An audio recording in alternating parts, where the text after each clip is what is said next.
Нема да дозволам на грбот на напатениот народ да се прави политика и безобразно да се злоупотребуваат судбините на цел еден град.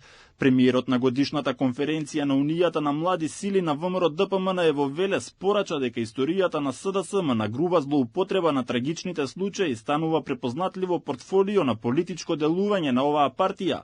И тоа само покажува во каква очајна состојба се во отсуство на реални проекти и политики. Да не дозволиме овие некрофили кои повторно на човечката судбина манипулираат и се обидуваат да се вратат на власт. За Кочани не се помага со пресконференции, туку со дела. По неодамнешната трагедија што го потресе Кочани, градот ќе добие шанса за нов почеток, со проект од историско значење што ќе го промени неговиот лик и ќе донесе конкретни подобрувања за секој жител. Премиерот најави дека се работи и на иницијатива која ќе има длабоко влијание врз иднината на градот и дека на истата веќе се работи со представниците од Канцеларијата на Европската Унија.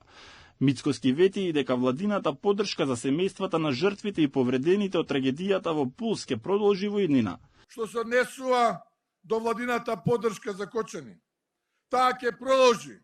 И војно сакам да објавам дека интензивно работам на проект кој ќе биде од историско значење на градот и ќе помогне директно за животот на секој еден жител на Кочани, и ова го работам заедно со Канцеларијата на Европската Унија.